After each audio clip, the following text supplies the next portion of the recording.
دايما بتسأل البتنجان ليه بينشف مني في القلاية وبيجلد. النهارده هقولك اسهل طريقة تعملي بيها البتنجان وهيطلع كويس جدا ومش شارب زيت ولا هيجلد منك. قبل اي حاجة بغسل البتنجان الاول قبل ما اقطعه، عشان بعد ما اقطعه مش هجيب عليه مية خالص. تاني حاجة شايفة التقطيعة، ما تقطعيش البتنجان رفيع، قطعي السمك بتاع البتنجان زي ما انت شايفة كده متوسط او تخين شوية، وما تحطيش عليه ملح نهائي. الملح هو اللي بيخلي البتنجان يجلد وبينزل ميته. انا هنا دهنت الشبكة زيت واسخن القلاية الاول دقيقتين على درجة حرارة 200، وبدأت ارص البتنجان وهدهن البتنجان زيت بالفرشة. وممكن تعمليها بطريقة تانية، ممكن تحطي مطبقية صغيرة فيها شوية زيت، حطي البتنجانة فيها كلها وبعدين تطلعيها تصفيها من الزيت خالص وترصيها في القلاية. انا جربت الطريقتين، بس الطريقة اللي في الطبق حسيت انها شربت زيت اكتر، وانا حابة ان انا اقلل الزيوت خالص. جربي الطريقتين واللي تعجبك اعملي بيها. وهحط كمان الحامل ده، حط عليه باقي البتنجان. انا عايزه اوريكم انها تقدر تاخد كميه قد ايه. يعني الشبكه تحت كان ممكن تاخد كمان قطعه او قطعتين، والشبكه اللي فوق دي تاخد 4 قطع او 5. يعني ممكن تعملي في المره الواحده من 10 ل 12 قطعه لو عندك البتنجان متوسط. وهظبط الوقت 10 دقايق على درجه حراره 200.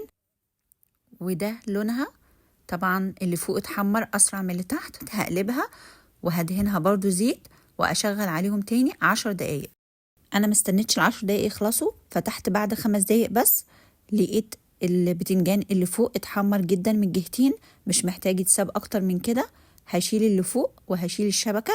البتنجان اللي تحت طبعا ما اخدش تسويه كامله زي اللي فوق. دايما لما تحطي الشبكه حاجه اللي فوق بتخلص اسرع، واللي تحت بيبقى اخد نص التسويه بس. بتشيل الشبكه والحاجه اللي عليها وتسيبي اللي تحت يكمل تسويته بقى وياخد اللون اللي انت عايزاه. انا دهنت البتنجان اللي تحت شويه زيت كمان. انتي بتشوفي شكله بتحسي محتاج زيت ولا لا. حطيت كمان معلقه زيت ودهنتها على البتنجان عشان ياخد لون احلى. هحط الفلفل ومش هحط اي زيت عليه، هو هياخد من الزيت اللي نزل من البتنجان. ودخلتهم تاني يكملوا الوقت. حسيت ان البتنجان والفلفل عايزين لسه لون اكتر، قلبتهم وشغلت عليهم كمان دقيقتين. يعني اجمالي الوقت كله اخدوا 22 دقيقه، لكن اللي كانوا على الشبكه فوق اخدوا 15 دقيقه بس. وطلع البتنجان بالشكل اللي انت شايفاه ده. ولو عايزه تحمريه اكتر زودي برضو دقيقه او دقيقتين كمان. البتنجان طلع اخف كتير جدا من اللي كنا بنقليه في الزيت ومش شارب زيت كتير. هو طبعا اتحط له زيت، لان انت لو ما حطيتيلوش زيت هيطلع مجلد وشكله مش حلو